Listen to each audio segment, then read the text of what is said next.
Herzlich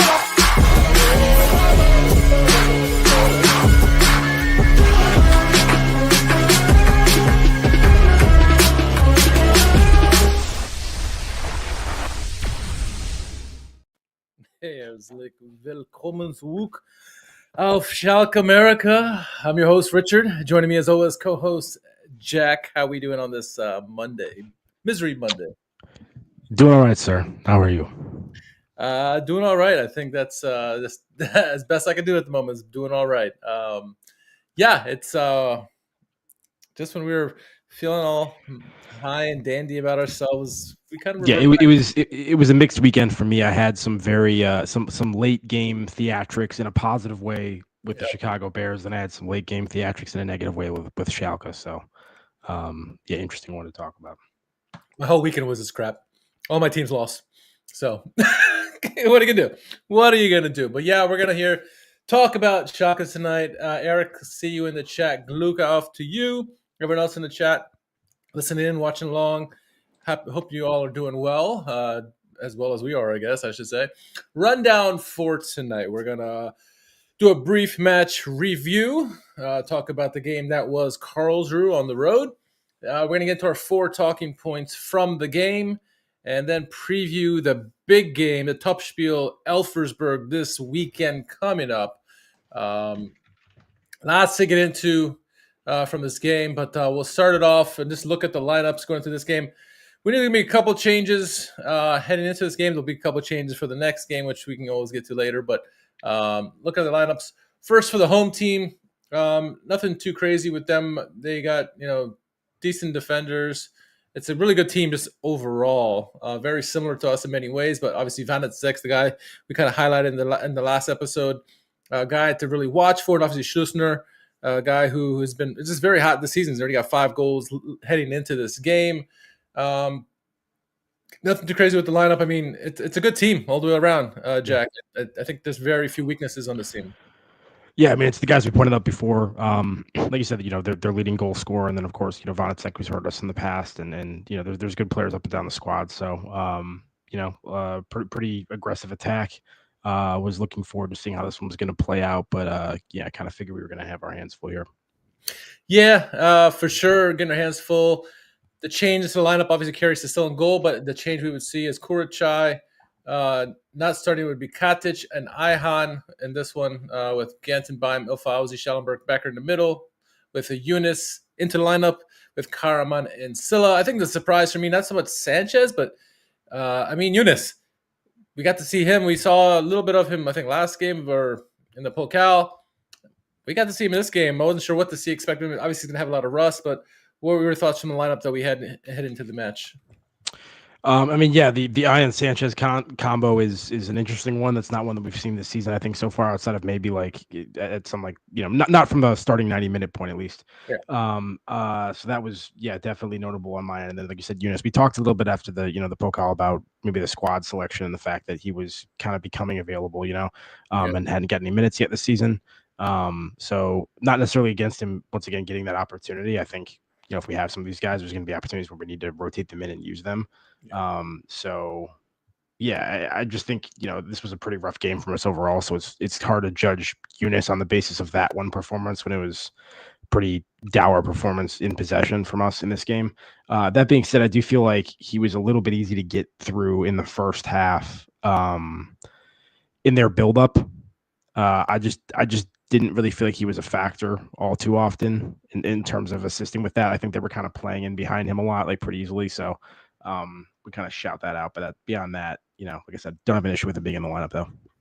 Yeah, I don't either, just because I want to see what he can bring, and he has some skill sets that a lot of our players do not have. Real quick, do you attribute his coming out at halftime more on the yellow card or a lack of performance? I think it could have been both. I mean, wasn't his yellow card pretty early too? Yeah, it was right after Ayhan's was the first minute, right? And then I think it was probably a combination of both. And I don't think he was probably ever going to get the full 90 anyway. No. So it may have been the plan to take him out at halftime to begin with, and certainly probably not more than 60 minutes. And when he already has a yellow card, and that guy, I think it just I'm recording. Yeah, 100%. Well, we wondered going into this game, could we get back to winning ways after the Pokal loss? Nope, it would not happen. There was heading to the game. We always talk about our choreographies and how the tifos look. There was a nice job by Karlsruhe's peeps with the ode to Strasbourg, their friend, so to speak, the club friendship there. So you can see 35 years friendship with them. So it was pretty nicely done there by them. I thought it was well done by them. Interesting stat heading into the game that Schalke had the lowest possession out of anyone in the league, and we're sitting on top of the table, which is something you don't necessarily attribute a top place team to be.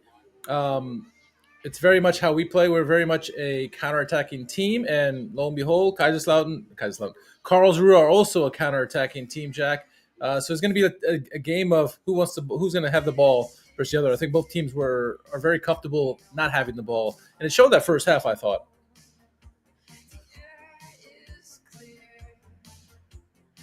Oh, you're on mute, my man. You're on mute.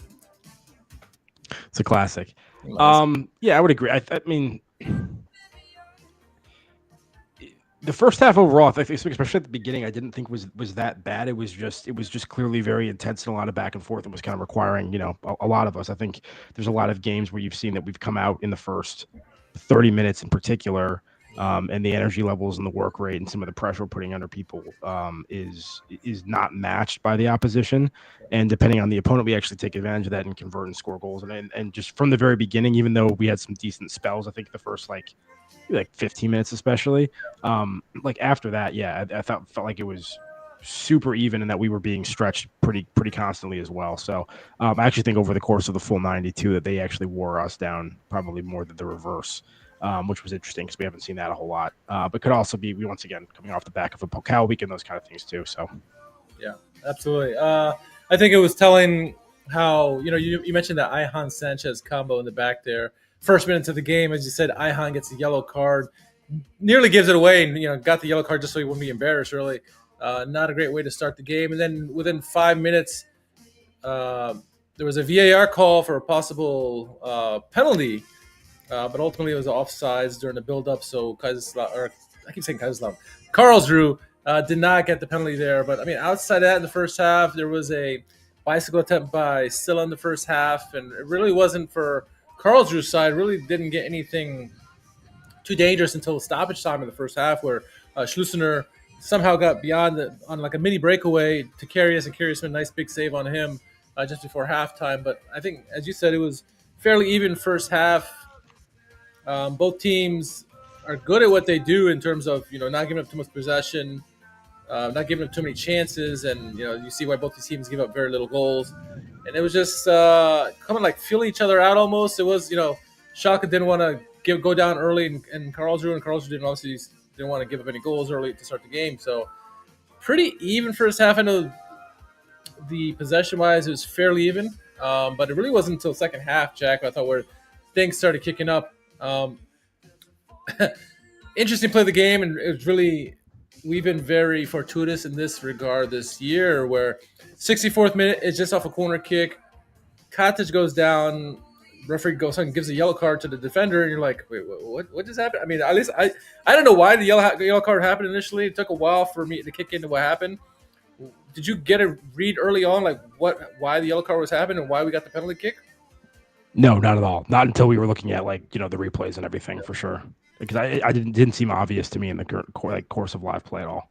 No, it didn't. It didn't at all. It really took several replays for me to realize, oh, okay, he kind of was mugging him the whole time. Because I'm like, was there a handball in there and this and that? But I think the defender was pretty much all over him and kind of dragging him down. And eventually the penalty was called. Karaman steps up, scores the goal. I don't know about you, Jack. I hate the short run-ups because it seems like they hardly work. They don't work as often as a normal run-up. And I don't think Karaman normally does a short run-up there, but he got it done, Jack. What are your thoughts on the short run-up there by Karaman? I guess from a philosophical standpoint, I probably agree with you to some extent. But it's hard to argue with anything when it's that well executed, because that was decisive. It was hit hard. It was hit low, right into the corner. I mean, no complaints. I mean, that's exactly, it was great. So, yeah, pleased with Karaman finding a way to convert that. I wish we were scoring more goals from open play and not relying on, things like this too often. But, we'll take what we can get. It's just weird. I have to get used to Schalke sometimes being the benefit of VAR calls now. It's been so long since we've had that. We've had two now within the past, 3 or 4 games or whatever that I think are kind of questionable decisions that have gone our way. So I guess we'll take it. But unfortunately didn't end up capitalizing on that, of course, in terms of the result at the end of this one. Yeah. Karma's 3 for 3 this season, 3 penalties for him. It seems we've got a lot of opportunities, like you said. We've been very, very lucky in that regard. Well, we got the lead, and they talked about how it's funny because commentator's curse, I guess. He mentioned immediately now Schalke with our great defense just has to hold them out the rest of the way, and it's like, okay. And you kind of got a warning shot in the 70th minute where Kaiser, I almost did it again. Karlsruhe had a counterattack. Ultimately, the ball a rebound kind of found its way to Vanitsek. He gets a shot off, clear shot, but it hits the post. And that should have been a warning shot for Schalke that something was brewing, that the Karlsruhe were hungry and wanted to play in the game. And they kept coming in waves. They kept getting stronger as the game went on. Finally, the 75th minute, corner kick happens, right? As the corner kick taker is kicking the ball, Karius takes a second ball and throws it into the pitch. Gets a yellow card for delay a game. I get why he did it, and I don't get why he did it. And I say that because on the ensuing re-kick, ball goes into the box, and they score. Bifus, whatever his name is, defender scores a goal over Sanchez, goes in the net. Karius looks like an idiot. Sanchez looks like an idiot. Thoughts on that whole disaster of a play that happened on the 2 kicks? I mean, yeah, it was kind of the equivalent of icing the kicker in NFL speak, and it didn't work out for us. And second yellow card for Karius this season. Kind of strange moment for me. I know he has a little bit of that kind of edge and whatever to him, but that just did seem kind of like a weird action. Wrong time of game. Do it at the end of the game. Yeah, I mean, it's not his fault ultimately that it went necessarily. Although I will say, on the corner kick itself, I mean, classic, just unmarked header basically. Schalke's kind of set up with a couple guys marking the people at the top of the box. There's also kind of a back line of Schalke defenders that wasn't initially marking anybody. And so as that, group of Karlsruhe players disperse and some of them kind of go towards that Schalke back line and some do whatever, Beavis kind of just ends up with no one on him whatsoever. And it isn't until, the ball is basically reaching him that Sanchez is even able to step out and try to get a body on him.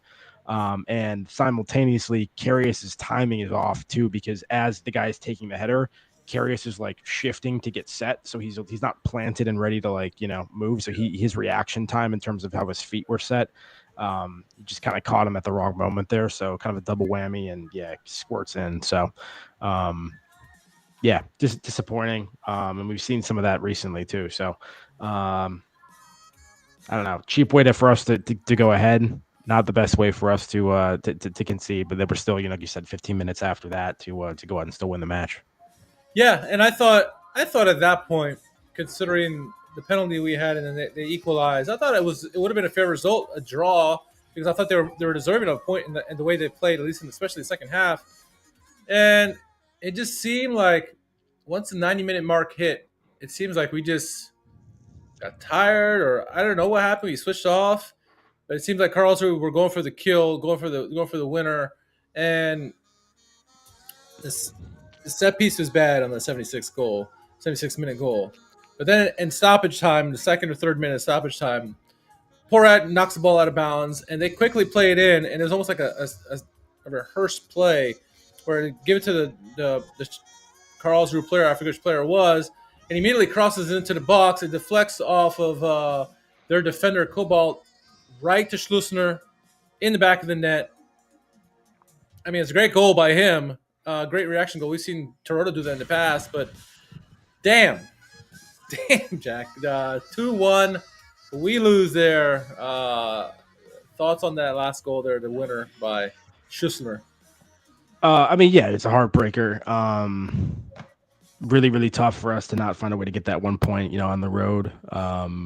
especially with the week we've had. That was probably a pretty demoralizing way to end that, especially given that I think Remmert had almost a game winner moments before that at the other end He because did. of like kind of a confusion at the top of the box with the keeper, and he just he got himself a half yard space or so to take the shot.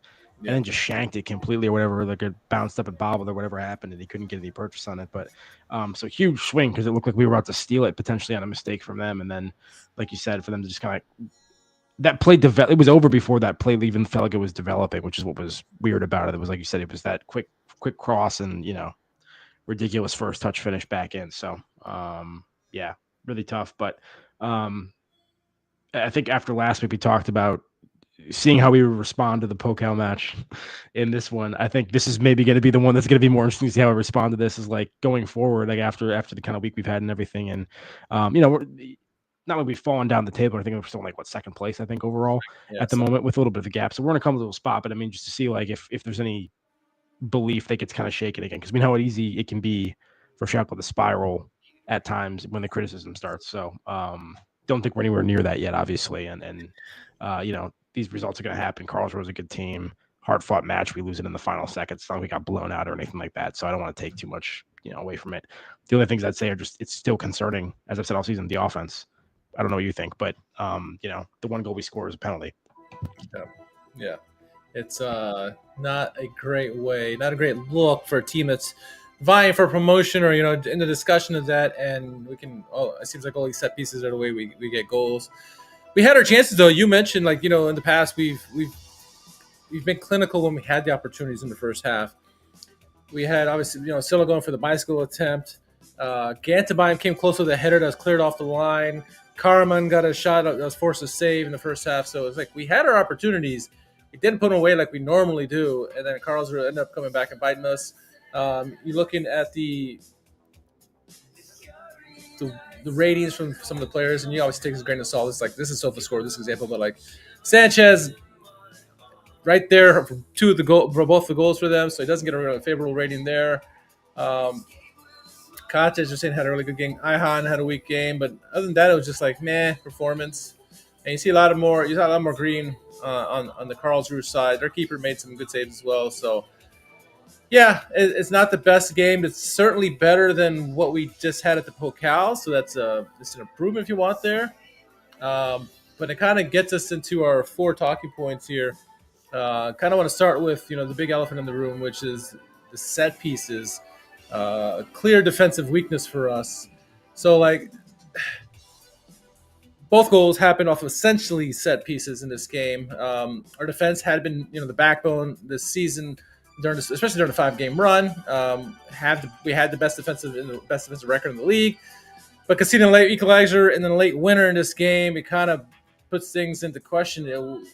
Was this a massive mental lapse? What was it? So my question, I guess, for you, and then I'll answer it as well, but is this like a new worrying trend, after a long run of clean sheets? Is this like something we have to worry about now, or just a one-off? And then what adjustments should we make with this whole man-marking zonal defense that you brought up, especially when we're towards the latter stages of the game? Do we have stats on how many of our goals this season have been via like dead ball situations or set pieces? Because I would be interested in, I'd be interested in like going and backing and finding that to actually see how much exposure there is on that so far this year. But I know there's been a couple situations recently where this has seemed to be an issue. So I hope it's a point of emphasis. But I don't want to draw large conclusions from anything at this point. And I'm not really worried about like the mentality of the team or anything. Like I said, this was a tough fought game that we lost in the final seconds. I don't think it was a collapse. I don't think it was anything along those lines. If anything, I think the first goal was worse than the second that we conceded as well, just in terms of just sort of like negligence or like not executing something properly. And I think that the second one's in stoppage time and it's kind of a captaincy, that kind of thing. So overall, I'm not there yet, not at all. I'm with you. I think had the goals in the Pokal and the goals from this game were similar, like whether those goals in the Pokal are very much counterattacking goals, open play. These are more set piece type plays. If we had both similar goals in both games, maybe I'd start to worry here. But they're both in different situations from those games, and so I am not worried. But I think where we do need to change, and I'm with you that the first goal was more worrisome than the second goal, is that whole man marking zonal thing. I mean, Katic clearly was the guy who drew this up on the pitch. Obviously, it's coming from Myron Muslich, but like you said, a bunch of guys were man marking at the top of the box, and you had all three center backs plus I don't know if it was Gantenbein or who was the fourth person back there, just in zones, and you basically give all the big boys for Karlsruhe a chance to run up. And I don't care who you are, even Katic, you're going to get beat if a guy has running head start and you're just standing there still. And it showed him that goal. But Bifus, whatever his name is, he had a clear running head start. Not that Sanchez is ever going to go head toe to toe with him, jumping in the air, but he had no chance of that whatsoever. Maybe could he stepped up better? I don't know, but I don't like this whole. I don't remember seeing this in other games by any team where you have half man marking, half zonal. It just doesn't work for me. And if we have to change anything, that's where we're going to change. I don't like the zonal thing, especially on set pieces, because of what we just saw. Well, we'll have to keep an eye out for it next match and see whether or not they trot something similar out or not. I think it could also just be that, once again, Sanchez is the player that's had the least amount of playing time this season, I think, so far, probably overall, which doesn't mean that they're not drilling this in training anyway. But I'm just saying that being said, if there's going to be miscommunication on that kind of a thing, it's probably more likely to be from a player that's less integrated in terms of actual minutes this season. And I think Sanchez is probably the guy that fits that bill in terms of who was on there at that moment. But I don't know. Fair point, though. And like I said, keep an eye on it. Well, you kind of brought this up earlier in our conversation, which leads to talking point number 2, and it's what's our mental status like now? Like we had a history of whenever something remotely wrong happened with us, we just capitulated. And this year we've been a lot better with that, right? But all of a sudden we give up an equalizer late in the game, and then a winner in stoppage time. Where do we go from here? The question is, why do we struggle to see out the end of the game? Was it a matter of fitness issues because it was a Pokal week? Or is it a psychological problem like we had back in the day? And the slim lead against an aggressive side, we just choked. What are you leaning at? Yeah. I mean, I think it's more a physical thing, and also like this is one of the more diverse lineups we've had in the last couple of weeks too. So this is stranger collection of players. I think we looked tired down the stretch. I thought, like, not that Karlsruhe did, but like they just kept coming constantly, and especially like late, like they were. I mean, their ball progression down the wings was like a cockroach, just didn't die. It was kind of at will at some point, and we were kind of hanging on in terms of being able to stop them and kind of devoting most of our energy to doing that once they reach certain areas, as opposed to doing that further up the field. So, it was not a typical game, I think, from us in that sense, but I'm not going to blame it on mentality. I think it's more about the schedule and the opponent. Yeah, I agree 100% with that. I think it's absolutely because we had 3 games in 7 days against quality opponents. And it's not. I don't think it's a mentality thing. I think it's absolutely that we're tired. One thing I would say is this probably could have mostly been avoided. Not necessarily doesn't mean the results wouldn't have changed or anything, but maybe the guys wouldn't have been tired if we had a little bit more rotation in the Pokal. But hey, Myron Muslich is running the show, not us, and so ultimately he decides what he thinks is best for the team. And it didn't work out in this sense. Who knows if it had worked out in both games, we would be probably saying different praises right now. But I think the fact that they're tired in such a short amount of time, and which is surprising me that we had the game on Wednesday and we turned around and had the game on Saturday. You would have thought at least they'd give us a game another day and give us a Sunday game or something like that. But hey, it is what it is. Not that necessarily would have helped or whatever. So get some rest. Got a big game against Elversberg coming up, so hopefully we can improve upon that. You mentioned earlier, and it gets to the third talking point, and I'll finally answer it now because I kind of danced around it before. But we had all these clean sheets before. We were getting away with all these goals, set piece goals, just getting 1 or 2 goals in the game and seeing our way out. But that's all we've been doing lately. It seems like most of our goals, we talked about it last week, majority of our goals as scored this year have been from the set piece. And so is this current tactical setup, is it generating enough high quality chances in your eyes? Are they our key attacking players like Silla and Karaman, are they getting enough service? How can we improve the attacking output to avoid relying on just penalty decisions? Because we've been in this boat before, right, with Domenico Tedesco, and then we saw what the result was. That I mean, it's not that for sure, but it kind of has. You kind of remember that a little bit with that. Yeah, I mean, it's sort of been tipping in the right direction recently, just with the emergence of Musa Silla finally, because that was, a concern when your primary man there just really isn't getting off the mark. We also have Remmert back now, which while he didn't score anything in this one, having him available and potentially, for them to swap or at least keep him fresh is also I think going to be useful. Right? Yeah, for sure. So reasons I think for optimism potentially, but yeah, outside of that, it's the broken record. I mean, we've been saying this from the beginning of the season, is defense has been great. That's awesome. But, if you're struggling to score even a single goal, that basically means that you are at the whim of a single kick of the ball in any game. Yeah. You have no margin, you know what I mean, defensively. And that works when you're keeping clean sheets, but that's hard to do. And you see, yeah, so you have to find a way to score more goals over time, and defense is gonna get you somewhere. It's gonna put you in a position to kind of be within shouting distance at the end of the season. But fundamentally, you're not gonna get promoted unless you score goals, because you're just not gonna win enough games. Doesn't matter if your defense is great. There's going to be times where you concede a single goal, and you have to be able to find a way to more often than not get two in those games as opposed to 1 or 0.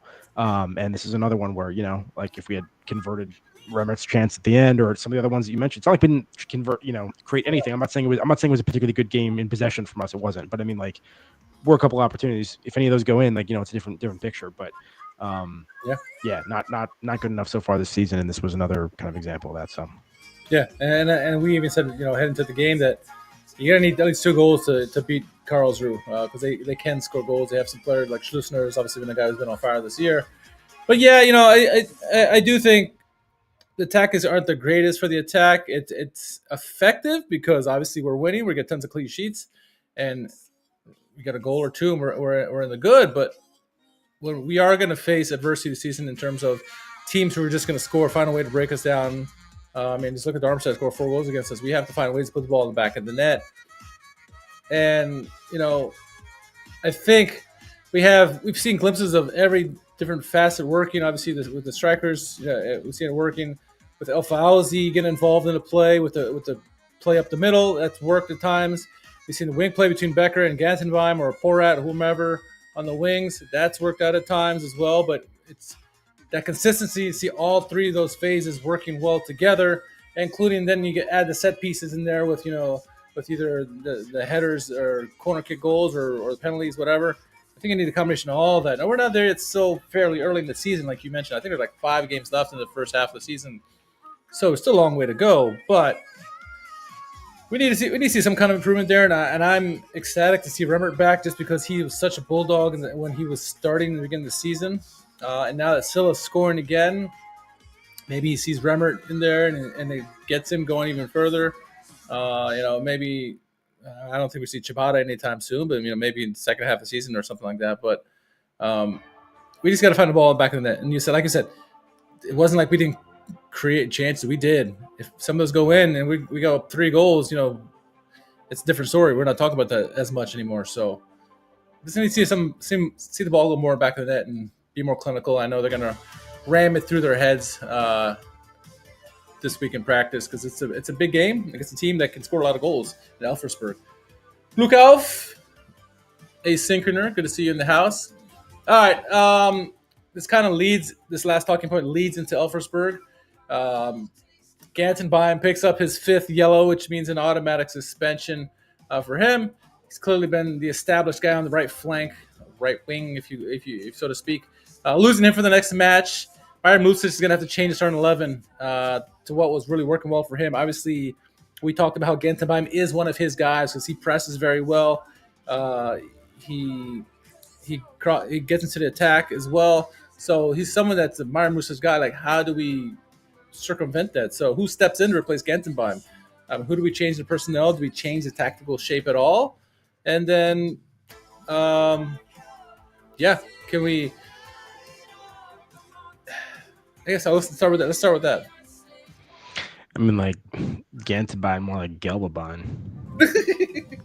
That was terrible.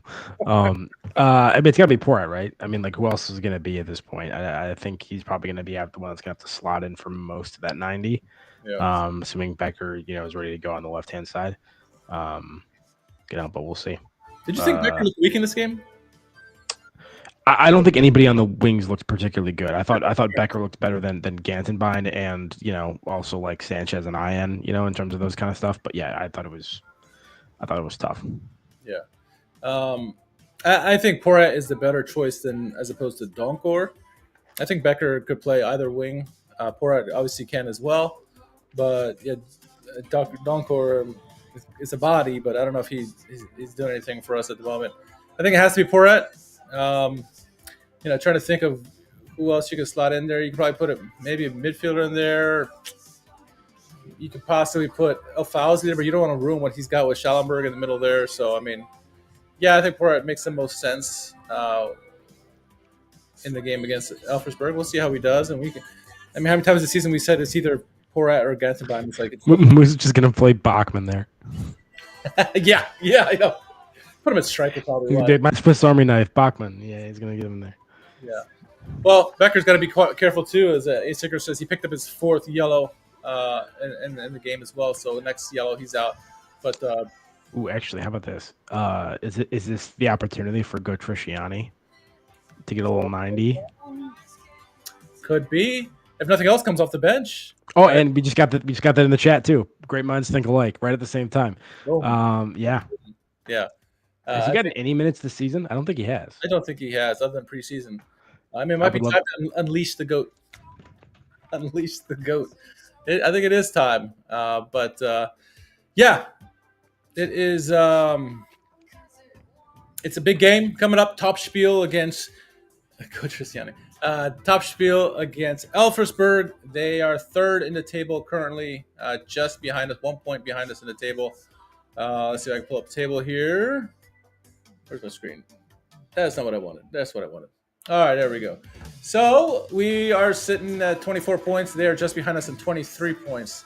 Defensively, fairly similar, but look at that attack. 24 goals for 15 again, or 15 for us. This is one of the best attacks. Actually, they are the best attack in the league. They've had some games where they won 6-0, 4-0. They've struggled recently, but this is a team this is a complete team. I think this is probably the most complete team in the league right now. I'm trying to look at some of the most recent results so we can see. So they drew Hanover, which is a good team, 2-2. They did lose to Bielefeld the week before, but they won 6-0 against Gorda Firth. They had some 4-0 wins in the season as well. So this is a complete team, Jack. Wagner's team is really well drilled. I think we have to take them seriously, and I think the first step in getting any kind of result against Elversberg is finding a way to shut down their attack because it is so vaunted. What are your thoughts? Yeah, and they have obviously one of the co-leading goal scorers this season. Along with Lindbergh, who we just saw the other week too against Darmstadt. So, it's not going to get any easier for us anytime soon. This is a tough stretch, as you said last week. You talked about the gauntlet. This is part of it.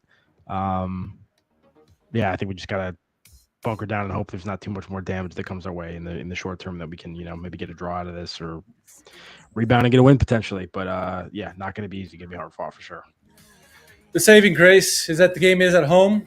I don't know if that's saving grace or not, because I used to say that we're better on the road, but we haven't looked good on the road the last 2 games. So then after that, a small reprieve in Munster, but that could be a trap game, because then we got Paderborn coming up after that, which is another top Spiel. They're currently on top of the table with their win over the weekend. So, we can be down and gloomy out, after the loss this weekend, but we're still in second place. We're still in an automatic promotion spot.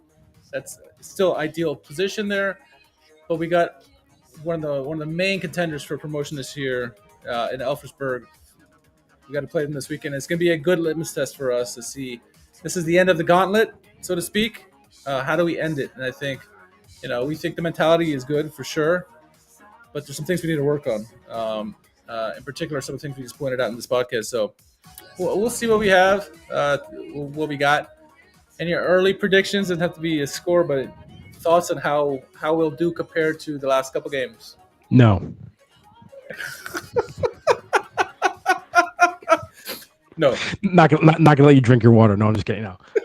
No, go ahead.